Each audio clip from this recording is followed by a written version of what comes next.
Assalamualaikum warahmatullahi wabarakatuh. Nama saya Ziva Ayu Putri dari Program Studi Manajemen Pendidikan Islam NIM 191040-923. Saya di sini akan menjelaskan materi tentang jenis dan model kurikulum untuk memenuhi tugas mata kuliah Manajemen Kurikulum dan Program Pendidikan. Silakan disimak teman-teman.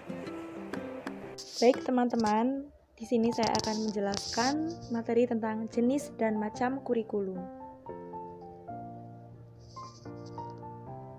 Jenis-jenis kurikulum ini ada 3 ya. Yang pertama ini, kurikulum tersebut dipahami sebagai kurikulum mata pelajaran yang terpisah satu sama lainnya. Pembelajaran bentuk kurikulum ini cenderung kurang memperhatikan aktivitas siswa, karena yang dianggap penting adalah hanya penyampaian sejumlah informasi sebagai bahan pelajaran dapat diterima dan dihafal oleh siswa. Jadi, dalam kurikulum ini hanya menuntut siswa untuk dapat menelan materi yang telah diberikan. Yang kedua, kurikulum jenis ini mengandung makna bahwa sejumlah mata pelajaran dihubungkan antara yang satu dan yang lain, sehingga ruang lingkup bahan yang tercakup semakin luas. Kurikulum ini memungkinkan substansi pembelajaran bisa lebih bermakna dan mendalam dibandingkan dengan mata pelajaran yang terpisah-pisah. Kemudian, yang terakhir ini, kurikulum tersebut ini sama saja seperti kurikulum terpadu ya. Kurikulum terpadu ini merupakan suatu produk dari usaha pengintegrasian bahan pelajaran dari berbagai macam pelajaran. Integrasi diciptakan dengan memusatkan pelajaran pada masalah tertentu yang memerlukan solusinya dengan materi atau bahan dari berbagai disiplin atas mata pelajaran. Kemudian saya jelaskan tentang macam-macam kurikulum. Yang pertama yaitu ada kurikulum humanistis. Yang kedua ada kurikulum sebagai rekonstruksi pendidikan.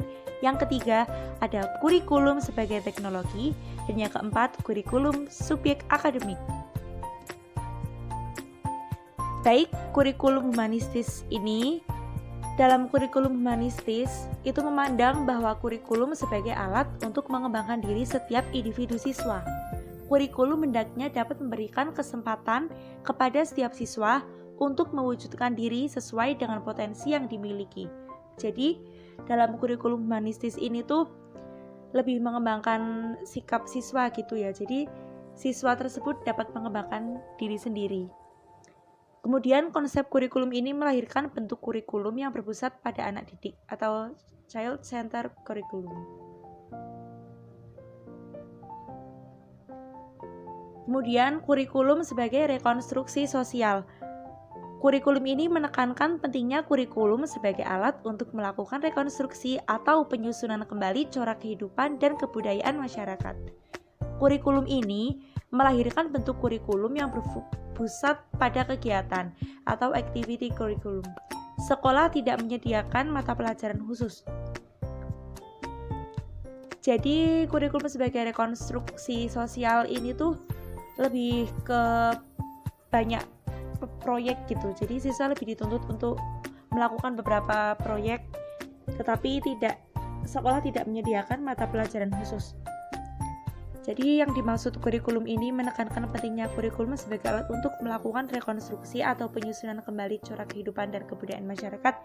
Ini nantinya siswa akan siap dan masyarakat ini merupakan sumber pembelajaran siswa ini karena sebagai rekonstruksi sosial. Kemudian kurikulum sebagai teknologi. Istilah teknologi di sini berarti suatu pendekatan sistem dalam memecahkan masalah praktis dalam kehidupan. Konsep ini memandang bahwa kurikulum merupakan satu sistem yang dikembangkan dengan pendekatan sistem. Maka, kurikulum ini lebih menekankan pada perencanaan sistem belajar mengajar berdasarkan pendekatan sistem. Dalam sistem belajar mengajar tersebut mengikuti prinsip yang pertama, tujuan yang disadari. Jadi, para siswa diberitahu tujuan tentang pentingnya mempelajari sesuatu dan diberi uraian jelas tentang apa yang harus dipelajari.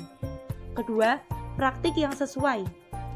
Siswa memiliki kesempatan mempraktikkan baik kecakapan prasyarat yang belum dicapai maupun tingkah laku yang dikehendaki oleh tujuan.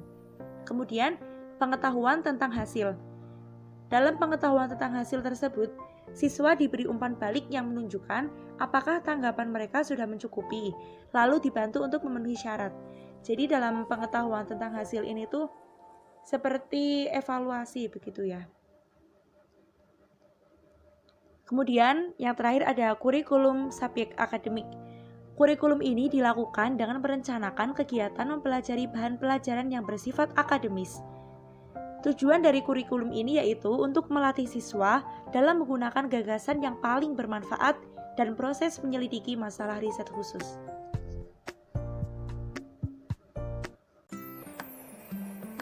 Baik, begitu ya teman-teman yang tadi sudah saya jelaskan tentang materi jenis dan model kurikulum. Semoga apa yang tadi sudah kita pelajari bersama dapat bermanfaat buat kita semua. Kurang lebihnya mohon maaf. Wassalamualaikum warahmatullahi wabarakatuh.